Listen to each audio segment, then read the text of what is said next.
Hi guys, this is Aarti Chhabria and welcome to the Artao series.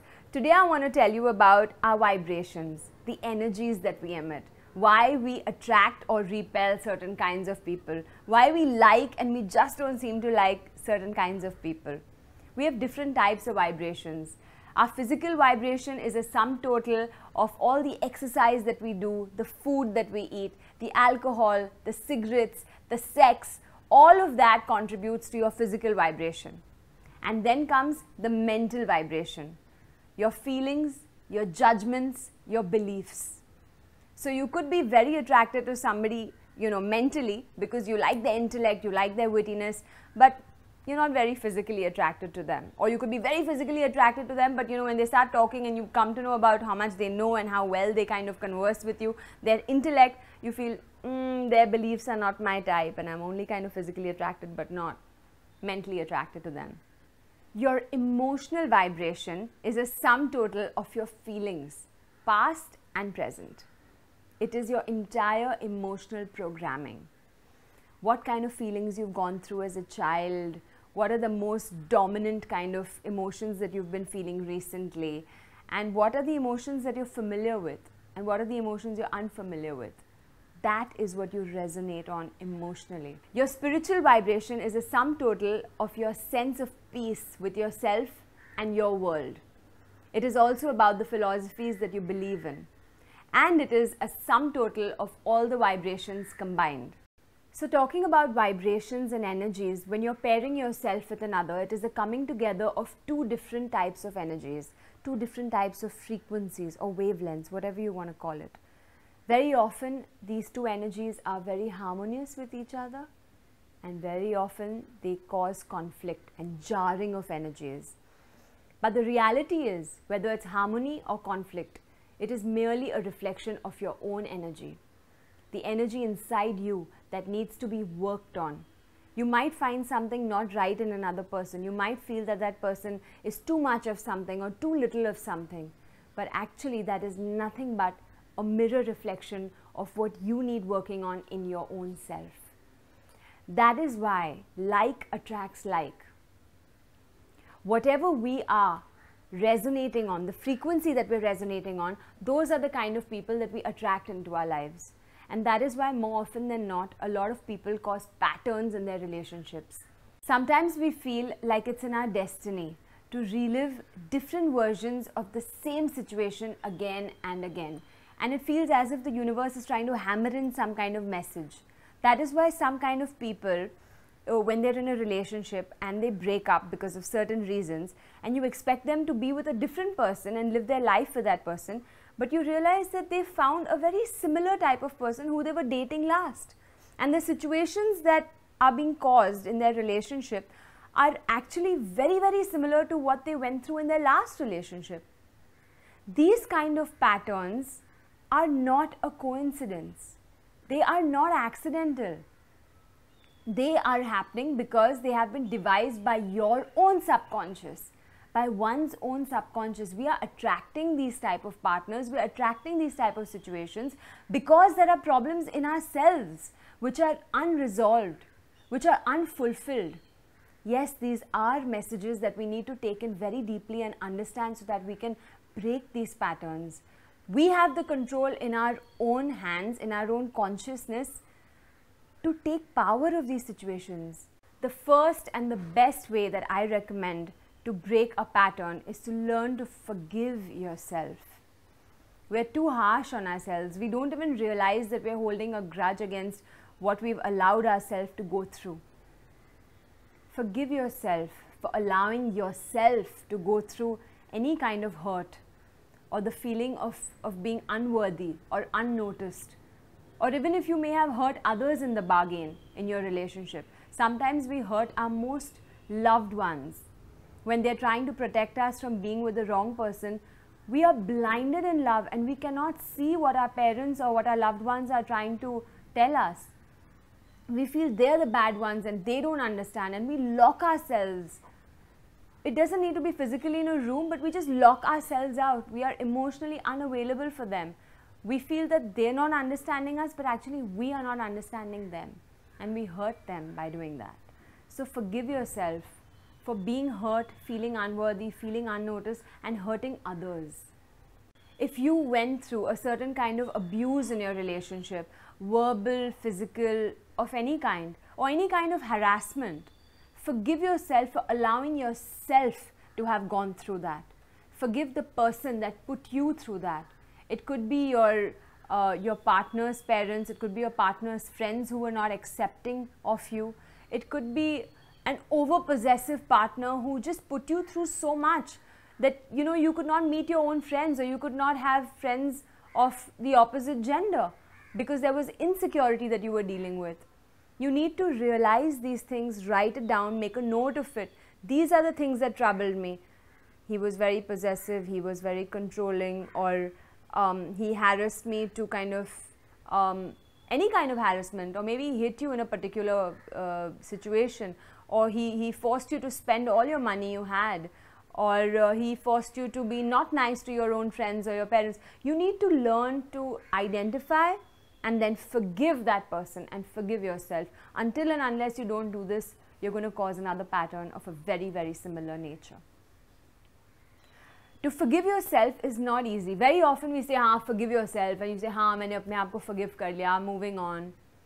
But इतना आसान नहीं है. It's not so easy to forgive oneself. तुम किसी और को forgive कर सकते हो. Literally, you can forgive someone else, but to forgive yourself is the hardest thing. How do you do it? How do you remove this imprint from your subconscious and throw it away from you? So I think this affirmation is really nice on forgiveness. I seek forgiveness and forgive everything and everyone who can possibly need forgiveness. I positively forgive myself and I am forgiven by all. I am free and they are free. Wow, what a relief it is. This is a beautiful, beautiful, beautiful affirmation for forgiveness, which if you write repeatedly 10 times before you go to sleep every day, this affirmation will get imprinted into your subconscious, and you would have actually forgiven the people that have hurt you, or you have hurt in this bad relationship or bad scenario that you've been through. Or you can just remember every time you have a shower and that water is going through you, you tell yourself, I forgive them and I forgive myself. If you do this every morning and every day, and you remember to do this every day while you're having a bath, it's another very effective way of actually remembering that you are letting go and you are forgiving. Another way of breaking patterns is simply by recognizing them. Once you start recognizing it, well begun is half done. So you just recognize where it's stemming from. Sometimes you see that you are constantly attracting a certain type of partner. Somebody who's too clingy or too possessive, or somebody who's a spendthrift, or someone who is constantly asking you to compromise on something, or someone who will always make you feel like a second priority, like he doesn't have enough time for you. Work is important, family is important, gym is important, going out with his own friends is important, but meeting you is secondary. He will do it when he has time for you. So the third way of breaking these patterns is by recognizing warning signals. We don't see warning signals unless we're looking out for them.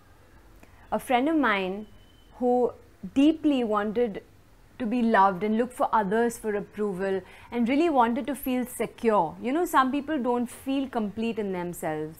They are in a relationship because they need to be in a relationship. They are needy. They don't want to be in a relationship. They want, but they also need. And it's very important to understand whether you are in a relationship because you want to be in that relationship or you need to be in the other relationship. Very often people don't feel complete and they say, oh, my partner completes me. That's okay as a statement in a film or as a dialogue, as something you want to say to your partner to make your partner feel good about themselves. But honestly, you need to be complete in yourself. And if you aren't, you're going to attract the wrong type of person. So I was telling you about this friend who always wanted that kind of feeling of deep love and security and wanting of feeling complete because she lost her parents at a very young age. And then she attracted this kind of man who came into her life, and initially it was so intense and amazing and he really loved her, and slowly as the relationship started moving further, she realized this man is absolutely crazily possessive and controlling. So recognize these warning signals. A lot of people get into a situation of a Stockholm syndrome. What is the Stockholm syndrome?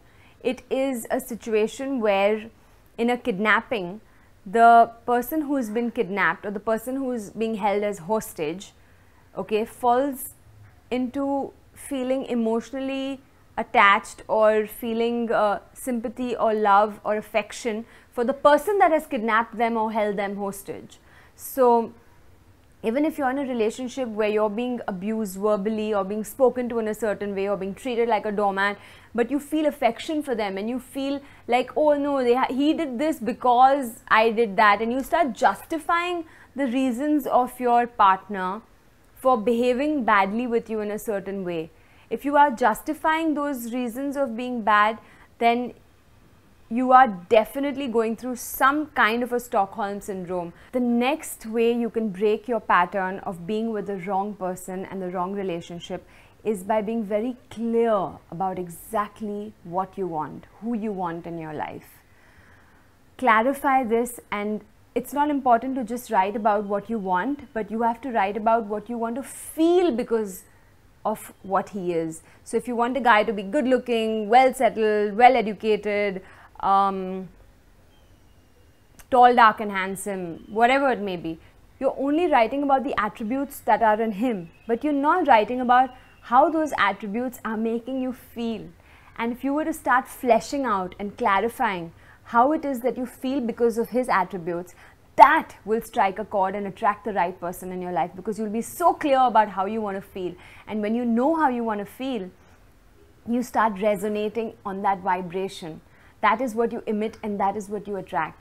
So if you have to flesh it out, I want a man who's so good looking that when I look at the spark in his eyes or when I look at him smile, I feel goosebumps down my spine and I can't stop looking at him. So you've explained how you're feeling because of his good looks. I want a man who's so well settled that I feel so secured and safe, and we can travel with luxury, and I feel a sense of abundance. I feel a sense that I can share with people that are needy around me. I want a guy who is so understanding that I feel good about myself. I feel good about working. I feel appreciated by him. I feel happy in his presence. I want a guy who speaks so well, and he makes me feel that I'm with somebody who's so intelligent and so witty. I feel good about being with this guy. Your feeling is more important than everything that he is. So if you start clarifying what you want and how you're feeling by this man, then you will not get into the wrong pattern.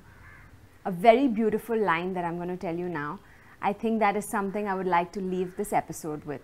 Adjust the tuning of your own symphony in order to create the harmony that you seek, which means adjust your frequency, adjust your vibrations. Decide what your physical vibration is, your mental vibration, your spiritual vibration, and your emotional vibration, so that you get the harmony that you seek. And also, it is very important to understand the difference between being alone and being lonely. Lonely people attract other lonely people to them, and they look for some kind of feeling of complete from each other. You can be alone and happy, but lonely people rarely seem happy. So be complete in yourself, be happy when you're alone, and that's when you're really ready for a relationship, because you will attract the right person into your life. With this, I come to the end of this episode. I hope you guys are enjoying the Art Tao series, and I'm sharing with you all the things that I've learned over the years that have helped my friends, my family, and me in many, many ways. And I really hope this reaches out to you and helps you in its own little way. You can leave your comments below and share the video, share the lovely tips that I give you guys, and I really hope it helps as many people as possible. That's it for now. Bye. See you later.